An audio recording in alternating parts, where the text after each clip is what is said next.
Hi, I'm Jimmy, and I got a chance to check out just about every VR game at E3. I'm going to walk you through some of my favorites. In Wolfenstein Cyber Pilot, you take control of a Panzerhund tank.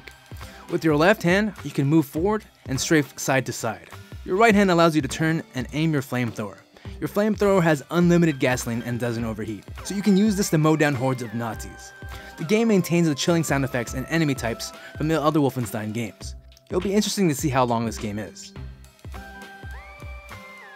Megalith is shaping up to be VR's definitive MOBA. I personally love MOBAs and I've played a ton of League of Legends. It's a 2v2 game and I felt right at home here. There's 3 different special abilities for each character and an ultimate ability. When I was playing the demo, they had 3 playable characters. There was a melee character that acted sort of like a tank, a character that shoots bombs from his arm, and an electric woman that can shoot bolts of lightning out of her hand. There are abilities that allow you to put up a temporary wall, shoot extra strong projectiles, and more. There's also creep in the game, and you can create new creep over time by raising your arms. Because it is a MOBA, you do have to take down towers and make your way to the enemy base. I really enjoyed the game from what I played so far, and like other MOBAs, it's important to know when to push and when to pull out. Plus, it helps to have good aiming sensibilities in VR. The game's going to be exclusive for 6 months, and hopefully it comes out to other platforms and is cross-compatible.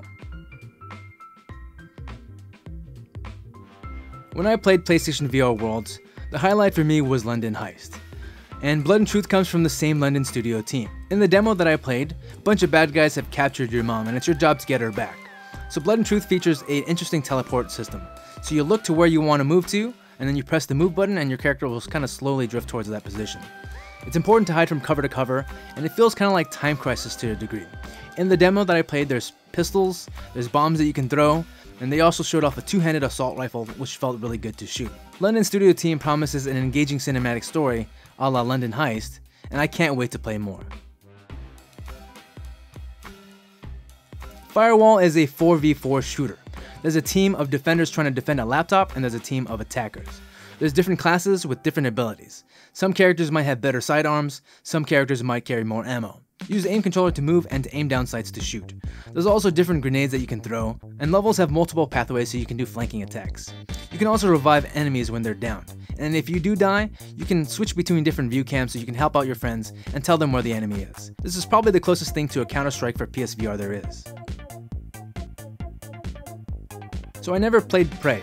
This feels like Job Simulator in the Prey universe. It sort of feels like an escape the room game with a Prey set dressing. From what I played, you have to look for clues around a lab area and build and construct things to progress. It'll be interesting to see how long this game will be. Tetris Effect is made by the team that brought you Res Infinite.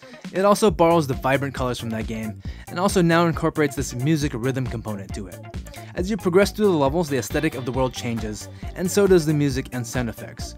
There are multiple difficulty levels, and Tetris fans will love this game.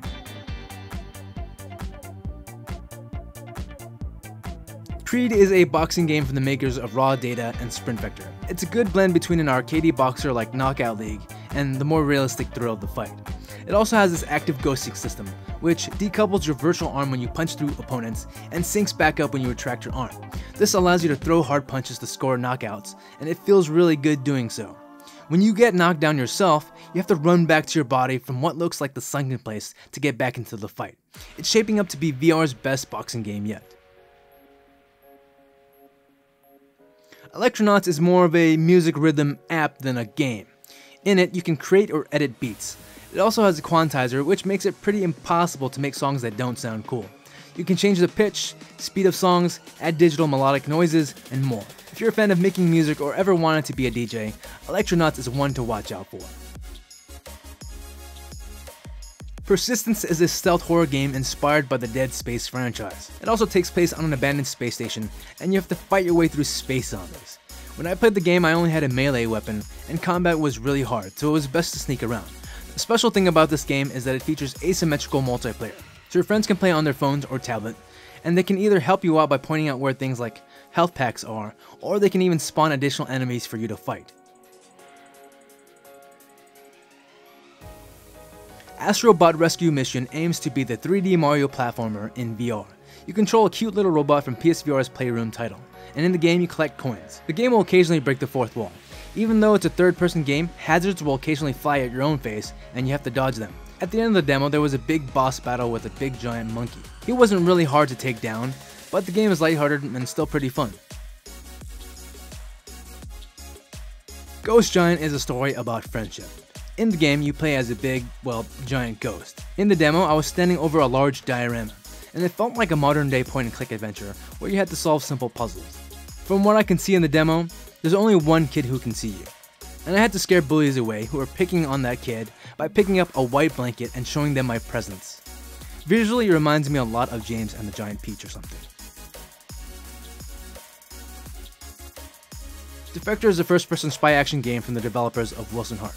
It features a very bombastic approach, and there's simple and satisfying gunplay. There's also multiple dialogue options to choose from that can alter the game. This allows for multiple playthroughs. In the game, you'll be doing a bunch of different things, like you can shoot people, you can climb, you can drive, you can get into fistfights, and more. The demo that I played was very similar to the one that I did a video on. You can check that out in the description below. But it added a section where you were hanging from the open door of a plane as it's flying through the air, and you can use this machine gun to take down other jets. It's definitely really over the top. I also already did a video on Echo Combat, but considering it was at E3, I couldn't wait to play more. Echo Combat is like Echo Arena mixed with the payload mode from Overwatch. It's a 3v3 game where one team escorts the payload from one side of the map to the other, with the other team defending.